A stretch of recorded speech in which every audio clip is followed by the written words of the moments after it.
Okay, Eric, what do you remember about the last LSU game? I guess did you watch that from the pool house or your living room? And had I don't can't remember if we asked you about. Had you ever missed a game before for any reason during your coaching career?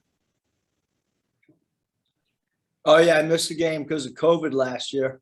That's right. Because of Shit. because of Sorry, protocol. sorry, I had to cut that out. That was a I dumb didn't question. have COVID, but I had close contact I thanks to know Riley All. you missed the game. I got a great short-term memory there. Shows you the impact I had with you, Bob. Oh yeah. Well, how tough was it to watch the LSU game? I mean, a big number 12 team on the road and all that, and just how glad are you're coaching this game? Yeah, no, I mean, obviously as a coach or a player, you never want to miss any game, but um, I mean, I think that everybody kind of just business as normal, which is what you want, whether it's a player or a coach that has to miss the game. Obviously, a huge win in Baton Rouge, but as usual, different teams now this time around. Without Pinson in game one it's a completely different challenge guarding them and preparation. Than when Xavier Pinson doesn't play. And then I asked JD about this. I didn't know this, but Scotty knew because he's like a shot chart freak. But that was JD's first dunk of the year. That when he went down the lane and dunked it. Well, what'd you think of that play? And he's obviously not a guy. He scores a lot of different ways, but it's not normally a dunk. Yeah, I mean in practice, we see his athleticism all the time, whether it's post practice, pre practice. I mean that's a shock to me that was his first dunk because again I pretty much guarantee if I look down there, right, I mean, he dunks all the time. Again, it's just, I didn't know that he hadn't in a game, but that was a pretty momentum changing dunk. I thought just the timing in traffic, but not a surprise probably to any of us. Okay. I might have a couple more. I'll turn it back. And so sorry about what I said earlier. Scotty. Hey, Coach, you guys are number one in SEC games in 3-point defense. I mean, with the early struggles that you guys had in that area, way back in November, December, did you think that this group could get to this point where they're, leading the league in that category? Not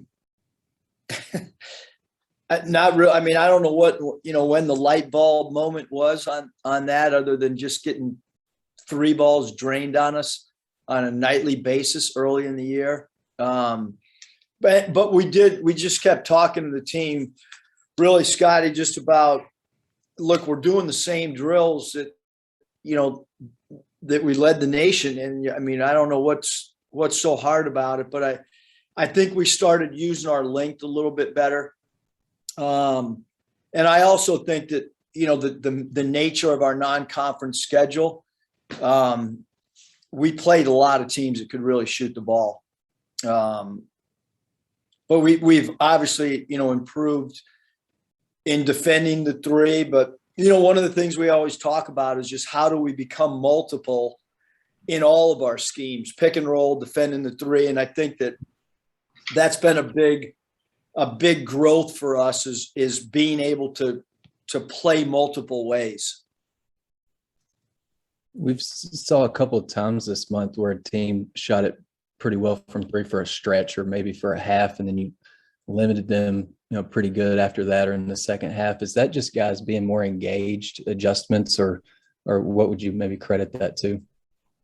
Yeah, I mean, it could be both the things you just mentioned, Scotty. It also could be, like what are we, what are we emphasizing or what are we willing to give up? And I mentioned, the Florida and the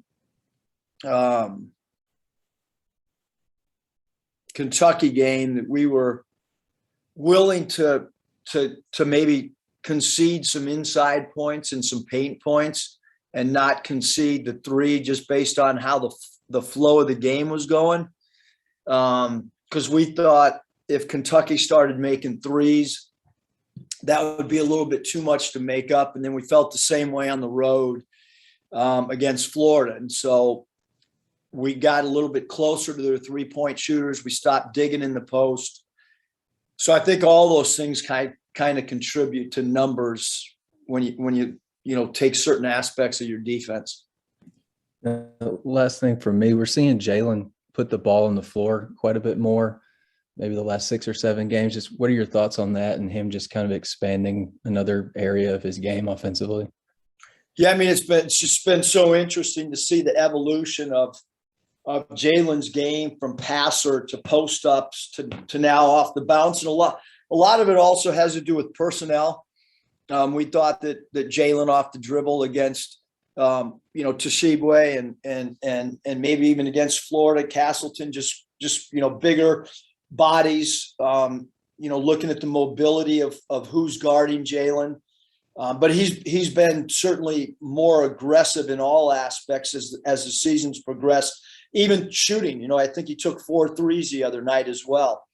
So I just think this evolution of him becoming overly confident in a lot of different areas has really expanded his game. Curtis. Coach, speaking of Jalen, you mentioned that he was sick or under the weather on Saturday. Just curious if there's any update on how he's feeling. Yeah, it was awesome. He came in early, said he felt great. JD was sick as well. I did not know that. They kept that from me until after the game. JD, it was either JD or one of his teammates attributed to eating too many pancakes prior to an early start. Can neither confirm nor deny that. But I did find out after the game that not just, and it was really interesting. Coach Argento was just laughing about it, that at halftime, I told the coaches in the coaches office, I said, Jalen Williams is sick. I can see it in his eyes. And 2 of the assistants said, no, he's fine. What are you talking about?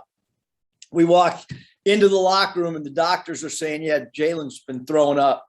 And as I was walking back out on the court, I'm like, gosh darn it, my assistants don't even know this guy's sick. And I could tell by the look in his eyes.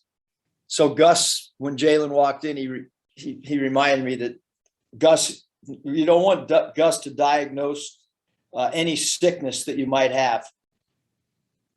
And then with this being the last home game of the year, it's kind of unique. I mean, you've got some seniors who are out of eligibility, some guys who, could maybe come back for an extra year if they chose to. How does that impact how you honor or recognize these guys on Wednesday? And then when do those conversations start with the guys who do have that extra year? That's an awesome question, and I've talked it over with a lot of different people. The COVID senior year, like that changes a lot of things for everybody. What I have done is I've had conversations with Stanley and Trey and Chris, and we're all just going to focus on LSU. I think that's where we are right now. It's a huge game, as is both games, and then the remainder of what happens after. We've done a great job as a group of focusing on one game at a time. Those 3 guys, their eligibility is up. And so I thought it was really important to talk to those 3, because this truly is those 3's no matter what, it's their last home game. And they've all experienced a senior night. So we're going to worry about and focus on, on that LSU game.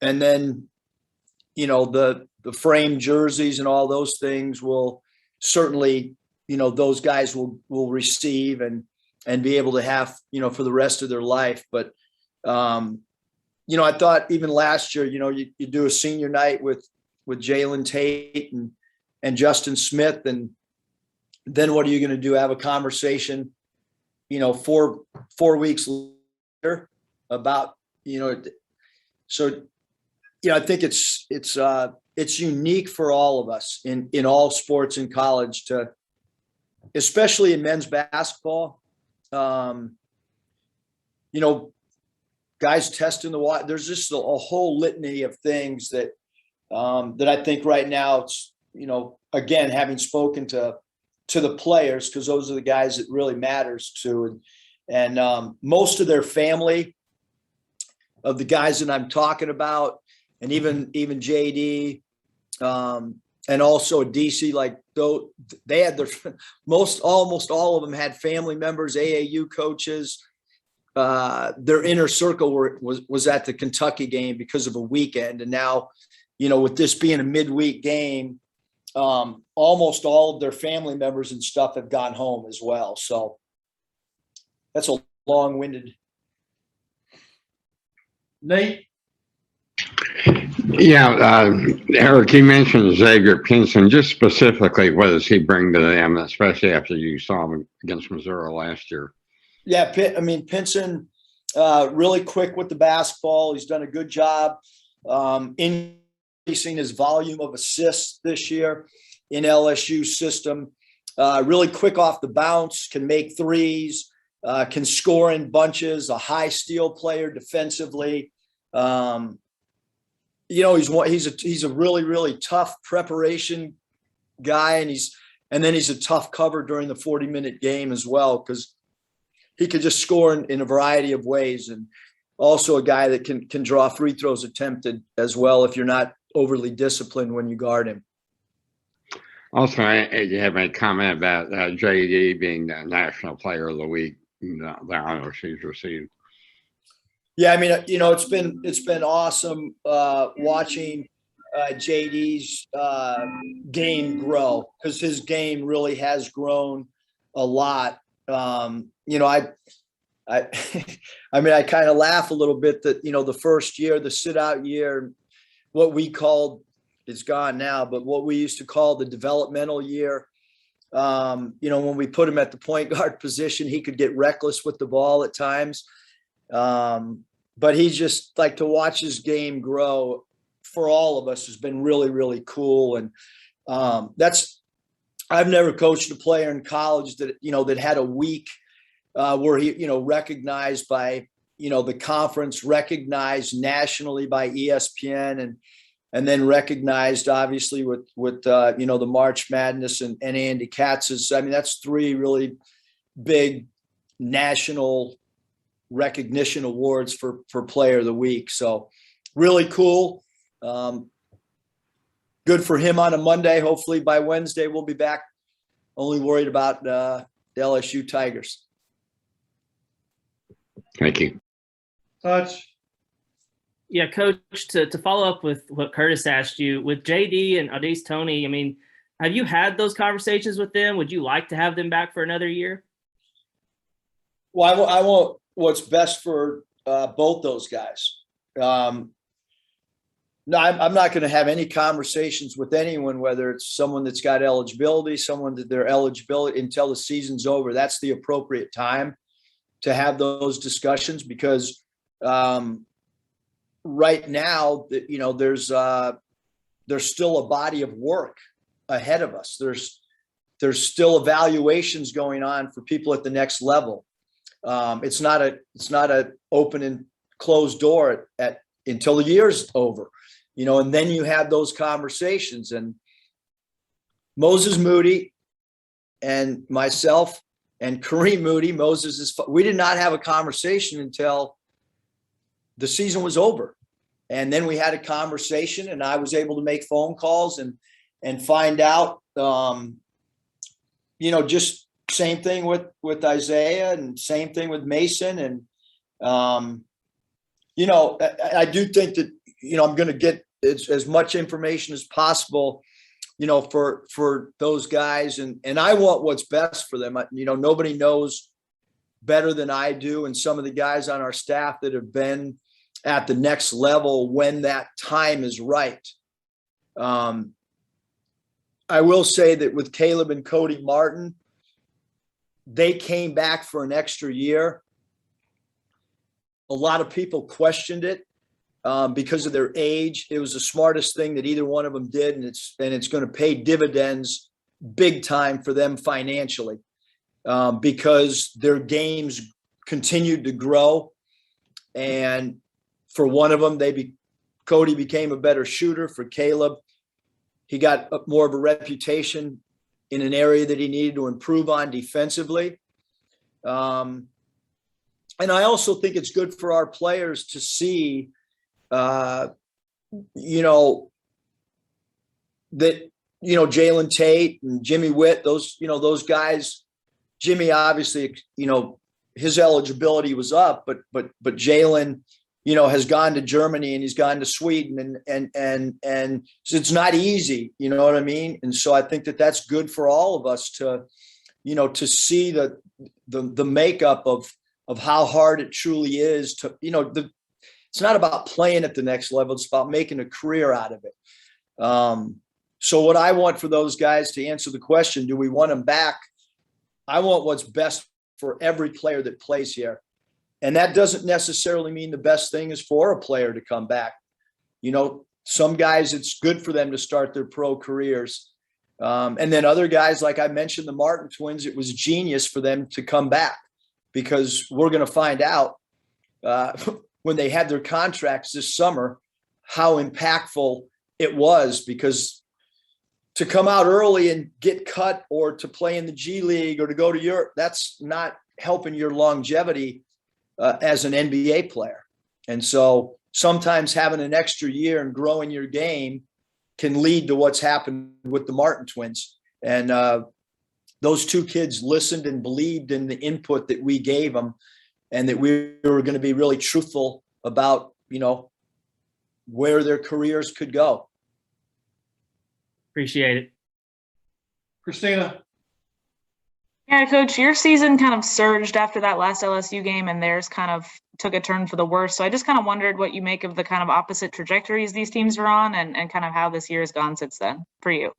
Yeah. I mean, I think that, for obviously we've gotten, extremely hot, but we understand how talented LSU is for this home game. And then obviously Tennessee's record at home speaks for itself. They're undefeated.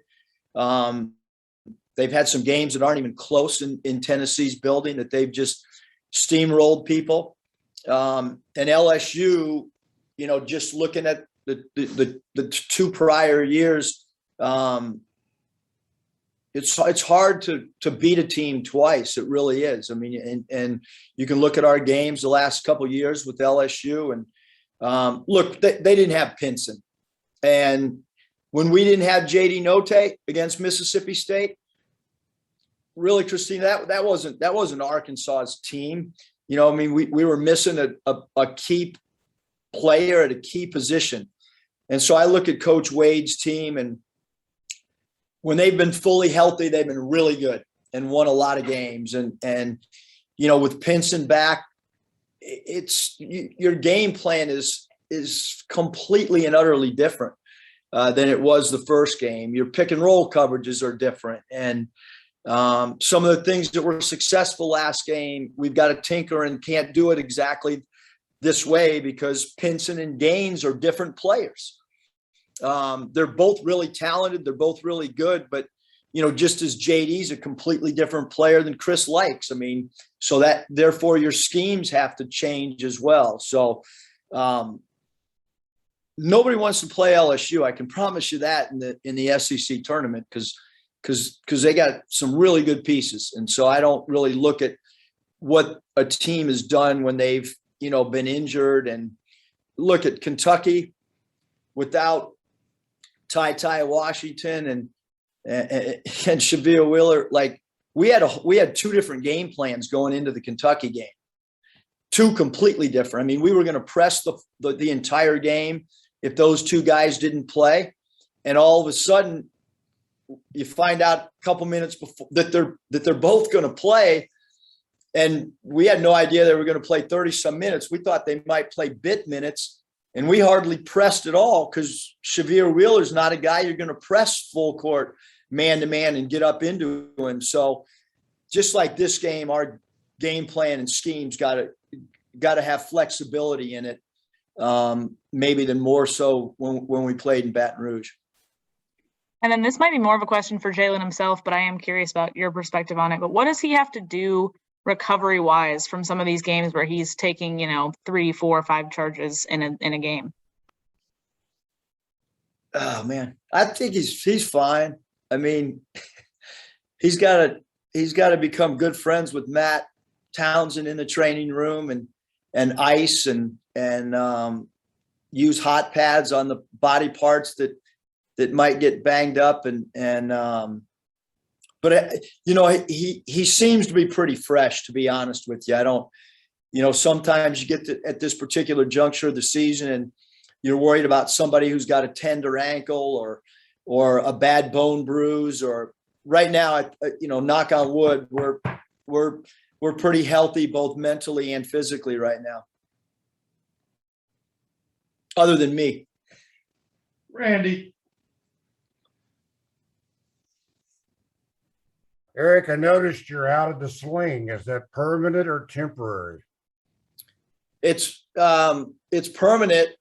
I don't know what I'll do during the game, Randy, but I don't need the sling from a medical standpoint. I can only go I got very limited mobility on my left arm, but I don't really need it. I've been able to call plays and stuff with one arm for 6 weeks. So I don't think, but I did read, that my AD thinks I'm calmer with the sling. So I don't know, I'm trying to read between the lines and, what exactly was Hunter talking about with me being calmer? I don't know. Maybe I guess he's saying he likes it more.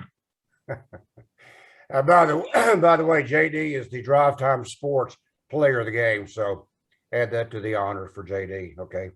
Should I get on a graphic for that too, Randy? I think you should. It's really important.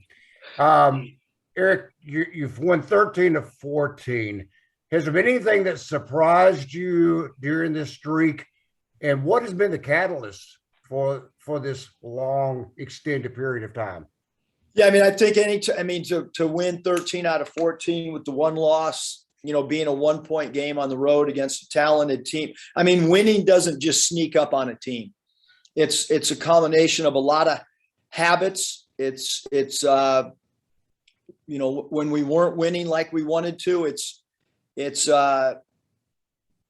working on your culture and continuing to tweak until you get to where you want to be. But that was one of the things that I heard my dad say all the time is, winning just doesn't sneak up. It just doesn't happen.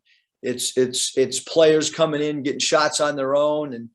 But obviously, the last 14 games, and I'm including the loss in there, we have played really good basketball and we want to continue to get better. And I've mentioned it, if we lose a game, whenever, you got to keep getting better, and you got to use a win or a loss to get better film wise, to get better schematically. I thought the Alabama loss helped us. We were able to go back and dive into some areas that we didn't do as well as we wanted to offensively and defensively. And that's where we're at right now. How do we get better the next time we have to go play in front of a crowd and there's a scoreboard? One other question. Oh, all right. What do you got, Randy? I got 20 seconds. The play of Jalen down the stretch after all that pounding and he wasn't feeling well. Talk about his last maybe couple of minutes. He played awesome. JD made great reads. We wanted to run that 1-5 pick and roll, fist out 15 on the left wing or fist up 15 with the pick and pop. And both those dudes made great reads. Later.